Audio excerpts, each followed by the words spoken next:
Oh, what's going on, guys? We are on Facebook and Instagram Live. Going to do our What We Do Fridays. This will probably be a little bit longer of a video. Going to talk about several of the different things that I learned today. I have a credential through ASIS, which is like the industry standard for security assessment, vulnerability assessments, and really security as a whole. So one of the credentials I have through them is the PSP, which is the Physical Security Professional, and it literally focuses on conducting threat assessments and threat analysis. And it is like I said, the industry standard for people that want to do that should have this credential, and it kind of just backs that up. So I was at a continuity summit today. If you noticed, hi Heather. I'm going to keep harassing on Instagram until I say hi. So if you noticed, I shared a post earlier in the day from being at the World Congress Center. It was a continuity summit, which is like a business continuity summit, which pretty much focuses on what happens after an active shooter situation. And that's what the whole day was focused on. And it kind of gave a debrief on an active shooter situation that happened up near Chicago. And then several other things that were kind of associated to how to prepare for and protect yourself from active assailant and active shooter situations. So what I want to do today is kind of just talk about the different things that I took away from that. I'm going to talk about what I took away, like the key points, things that we're going to implement a little bit more of. Several things were pretty interesting. I'm going to talk about the speakers. Give me 1 second. I'm actually going to grab so I can tell exactly who the speakers were and not mispronounce where they were from. Because I was actually really fascinated by a couple of the speakers today. And I want to give them good credit for what they talked about. The first speaker I'm going to talk about she is a police chief at Aurora Police Department, she said she's about 40 miles west or so of Chicago. I have a couple friends up in Chicago. If you can verify where that is, by all means, correct me on that one. She has a couple master's degrees. Very impressive woman. She's been at that police department she started in 94. She was an intern before that, but she started in 1994. Her name is Kristen Ziman, or Ziman, Z-I-M-A-N. And she's been the police chief there for 4 years now, she said, but she's been there again since 94, so give it 25 years being there. And then she started there actually as an intern when she was 17. And what she talked about was an active shooter situation they had. I can't really go too far into the details. It is very law enforcement specific. What's up, Bussy? How's it going, brother? The events were very law enforcement specific, and you had to have either be a part of the group I'm a part of or be law enforcement. There's a ton of law enforcement there today. You had to be one or the other to be there, so it wasn't open to the general public. So a lot of the things she talked about were very sensitive, and it's not stuff I'm going to repeat on this type of forum. I'd definitely love to have a conversation. If anybody's interested in what happened and want to have a deeper conversation after some of the details I give, I'd love to have that conversation one-on-one. But essentially, the overall of what she talked about was an active shooter situation that happened. It happened in a 300,000 square foot facility. So it's like a manufacturing facility, a big warehouse, giant warehouse, different things that were happening in there. Active shooter situation. It was a hostile termination, so they were going to terminate an employee. He ended up killing 5 people, 5 employees, fellow employees there. Several things built up to that that I'm going to discuss that I found were pretty interesting.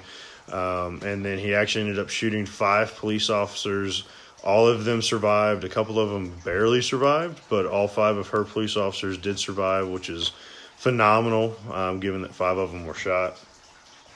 So a couple of the interesting things I came from what she was talking about. The laws in Illinois are a little bit different, but the way they do background checks are slightly different, where they're not as invasive. I guess from what I'm used to here in Georgia, where when you go into an employment screening, they do a background check, and usually they find most of everything. Apparently, the background check that company did, it wasn't a continued background check. So the guy had been there for 15 years. Well, after 5 years of being there, he committed a felony that wasn't reported to the company, which would have disqualified him for several things. He also had several domestic violence arrests, which would have disqualified him from employment. Of course, after they follow, here's the help and here's what you can do. But the company didn't maintain that background and keep tabs on what was happening. So they weren't aware of the repeated trend of violence that he was showing, which is a huge red flag for similar violent incidents like what happened with this shooting situation. So having a continued background annual every couple years, that's a huge thing for companies to take in consideration, because you never know what your employee might be doing in their personal life and what's getting reported back to you, or if they're able to hide those things. So this guy had a revoked, can't remember exactly what it's called, but essentially it's a weapon purchase card that Illinois has. Their laws are much more restrictive than ours. You have to apply for this card in order to purchase a firearm. And then in order to carry the firearm, you have to actually get a carry permit as well. So he was granted the permit that gave him the weapon, or allowed him to purchase the weapon. When he applied for the carry permit, they ran a more in-depth background, fingerprints and whatnot attached, where they found the felonies, and he had lied on the employment application, the weapon purchase application. He had lied on all that. The in-depth background check found out he was a felony, so they revoked the card that allowed him to purchase a firearm. What they didn't do was report that to local law enforcement, and that was a state agency. They didn't report it. If you know anything about government, you know that as it goes down, you just lose communication. So the local law enforcement never went back and retrieved that firearm from him. Well, that's the firearm that he used to commit this crime. So that's a huge thing to keep in mind, is having, annual checks on your folks. It can be a little bit of an expense to do background checks, but if you're not keeping tabs on what they're doing in their personal life, or not being involved in their life, then you're never going to know if they have the tendencies, and you're never going to see the indicators that they're openly going to engage in some sort of violent act. And if they had taken a little bit more, not necessarily interest, but a little bit more investment into their employees, they would have seen that he was having violent crimes built on each other. And they would have seen that, hey, this guy needs some sort of help. Even if it was like anger management. Hey, let's send him to anger management. A lot of what this company is now liable for could have been averted. The second really interesting thing that I found from that company in particular, is they had a culture within the company that they did not report things that would have also built out this threat analysis of the employee. And what I mean by that is that morning of the shooting where he went and killed those 5 people, he told several fellow employees, if they call me in the office, I'm going to kill them all. And, that could be an empty threat. Obviously, he followed through on it, but what's interesting is when they did the after-action interviews, everybody kept saying, oh, well, he's just an angry person. That's just who he is. If you knew him, you knew that's what he talked about all the time. When you create a climate within your company of not reporting stuff like that to HR or not reporting it to a manager, and you create that type of culture, when he actually does take action on those threats, that's a pretty big misstep on the company's part because they've created that climate. So they're just as liable for not being invested in what's happening within their climate. So those are like the two big points I took from that. This is going to be a longer video. Sorry, folks. Those are super interesting. And they'd seen those things. They could have started an employee threat profile. Not every company is going to be equipped to develop an employee threat profile, but it'd be something huge that you could start implementing, where when you have something like this pop up, you document it. And then you send them to a training, you document it. Something else happens, you document it. He makes another comment, you document it. Well, now you have a profile showing not only did you see what was happening and you took action on it, so now the liability is off the company as a whole because you tried to improve upon it. So super interesting things for a lot of what I do on the commercial side. So I found some really good interest there. The next speaker that I really, really loved was Michael Dorn. He is the executive director of Safe Havens International. They're a nonprofit school safety center. So what they do, well, a little bit of background on Michael. He's a fascinating guy. I'm going to read it straight off of his bio. He was a university police officer, corporal, sergeant, lieutenant, and then took over. He was appointed the chief of Bibb County Public School System, which is here in Georgia. He's elected as the chief of that public school system at the age of 27. I'm not super familiar with Bibb County, but it's pretty impressive that a 27-year-old took over as police chief. So obviously there's something that really goes into this guy's acuity for making things happen. As it goes down, it starts talking more about what he's doing these days with Safe Havens International. He's worked in, oh Lord, I can't even count all these schools. He has 62 employees, analysts that do the threat assessments. They focus on public schools and public school systems. He's worked across dozens of countries: Canada, India, Honduras, Kenya, Mexico, Mozambique, Trinidad, Tobago, United Kingdom, South Africa, Vietnam, just all over the world. He's held as an expert and a subject matter expert in this field. He went to the FBI National Academy. I mean, it just goes on and on. He's interviewed on every media outlet, both sides of the aisle. He's interviewed as an expert on all this. And all that to say, this dude knows what he's talking about. And I was really impressed with that, but I always like to make up my own mind on the guy. Maybe he just has really awesome credentials, and maybe he's not really all that. But as he started talking, the dude blew my mind on some of the things that he talked about. And if you followed it, a lot of the stuff I've posted, you'll know I'm focusing on private schools here in Atlanta. The public school system is an arena that I don't think we have the bandwidth to attack yet. Essentially, this guy's a direct competitor for us. He currently, right now, is working with the Fulton and DeKalb public school systems, and he's doing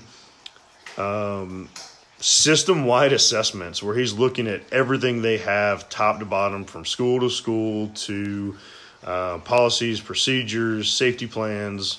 He's just on a huge macro scale.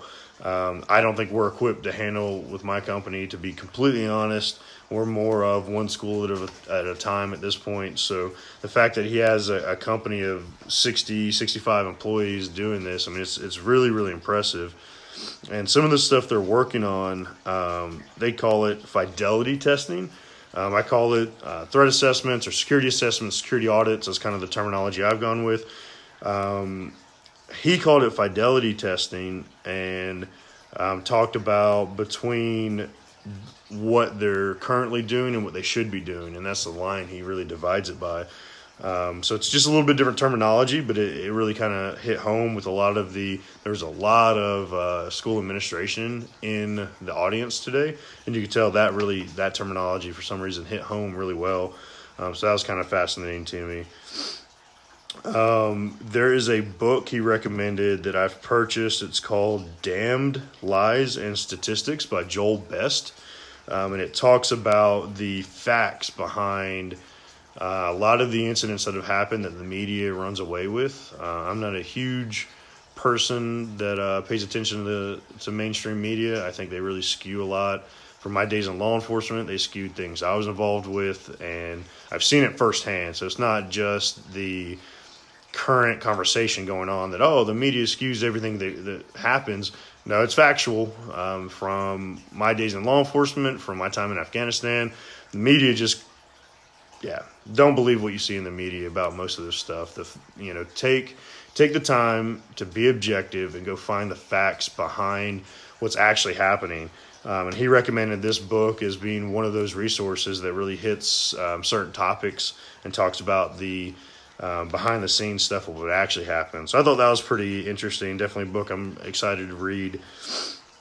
One of the big things he focuses on is he does these assessments and he works with the schools.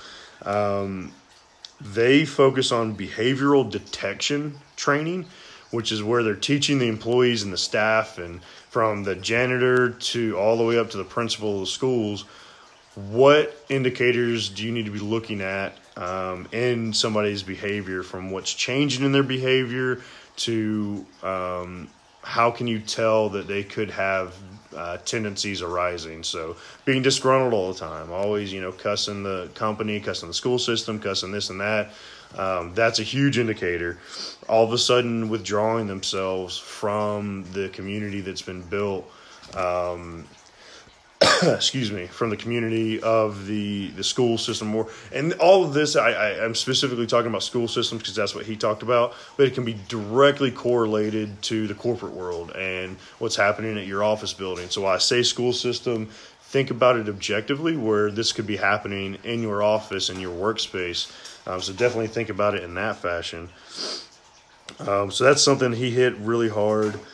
Something else that I found really interesting, active shooter training is like the hot button topic right now, right? Like everybody and their mother that's been a cop or left or is in a military veteran and left, we all do some sort of active shooter training because we all have expertise in that arena. And a lot of us honestly just want to share it and help educate civilians that haven't had that training. But what he forewarned was people getting pigeonholed by that training, where every scenario that could possibly happen is now an active shooter training. He again changed the terminology of what to look out for. Instead of it being an active shooter, watch out for an active assailant. I thought that was fascinating. He had several scenarios that he had videotaped during some of his training. One such scenario was the aggressor walked up with a hammer and just beat the desk and was like very adamant, was yelling, was getting very worked up, and the entire time the administration just talked because it wasn't an active shooter situation.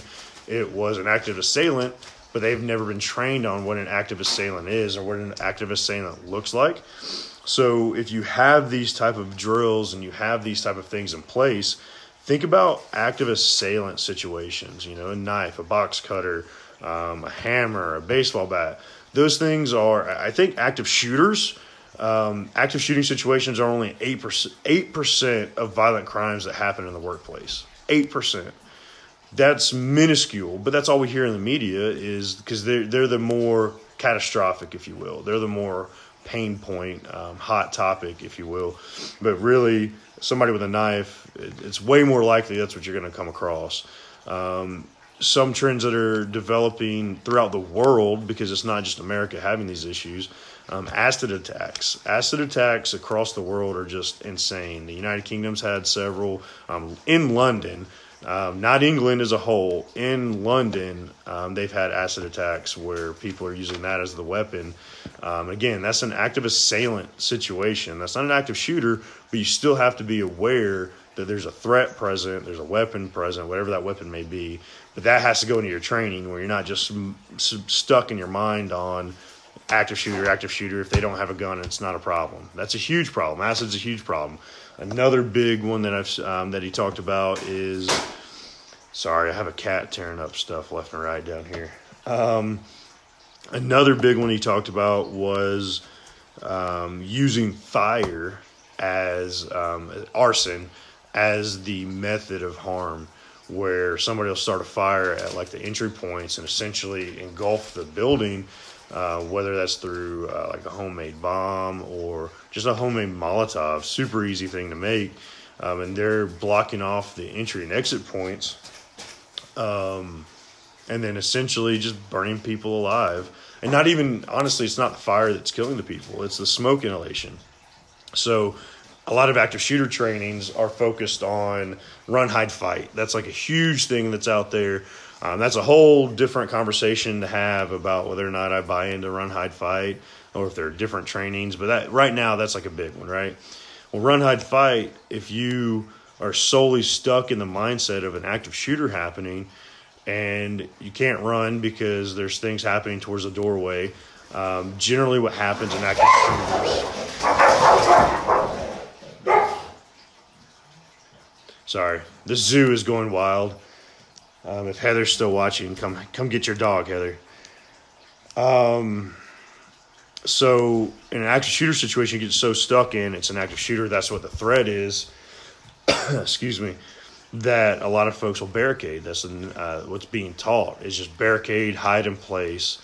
Well, if you barricade and hide in place when there's a fire going on, you're now trapping yourself, and the smoke inhalation is going to kill you long before the fire ever gets to you.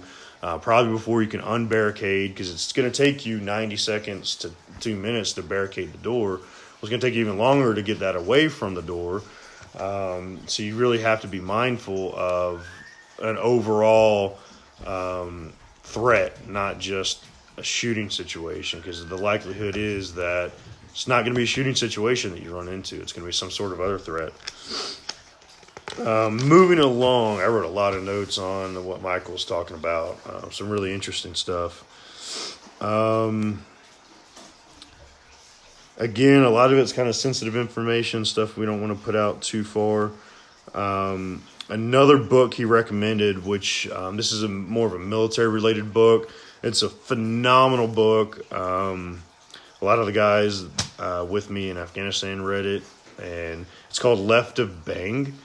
And essentially, it's talking about everything that happens before the event. So a lot of what we preach with my company is proactive. What can you do to be proactive instead of reactive? An alarm system, reactive. Calling the police, reactive. Whatever's happening has already happened, and that's the reaction. That's how we're going to get help, right? Well, Left of Bang is talking about what do you do before the incident actually occurs? What are you proactively engaged in to prevent and deter and deny that from happening? So if that's something that interests you, obviously anything I'm talking about we can have a conversation about. But if you just want to read up on it because you enjoy reading, Left of Bang, phenomenal read. I'm going to go back through it just to see how I can break down those lessons into corporate lessons and business lessons, and try to bring that into a lot of what we're talking about as we work with more clients.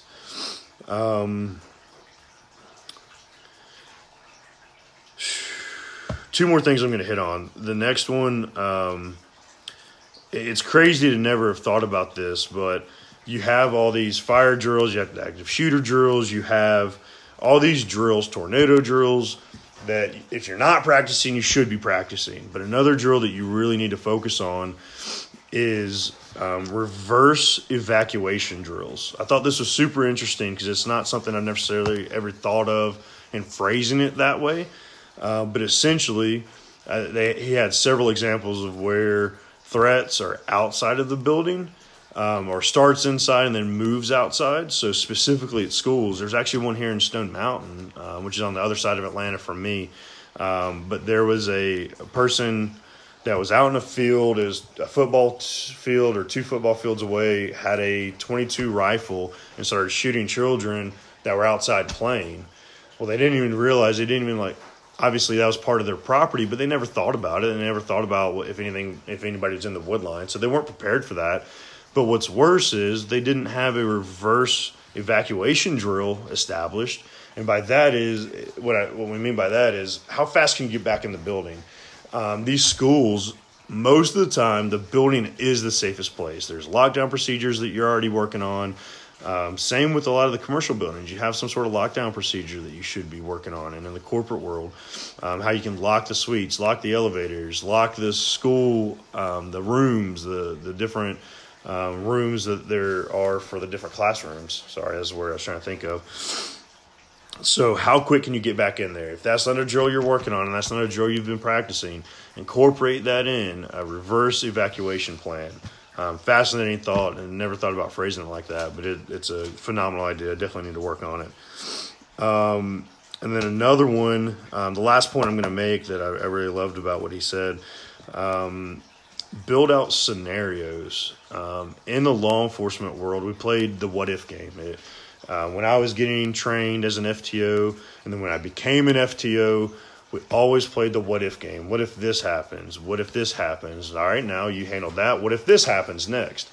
And it's a great exercise. You can do it one-on-one. You can do it in a group where what if this happens? Just like our What If Wednesday. That's honestly where that concept came from, was these are the scenarios I've seen. What if they happen? What do you do?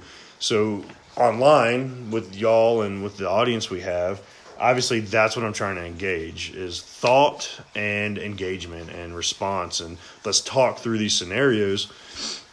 Well, you should be doing this at your place of business. You know, it doesn't matter if you work at a school, if you work in an office complex, if you work anywhere. You can, if you're in a position of leadership, or even if you're not in a position of leadership, this is something you can do with a coworker.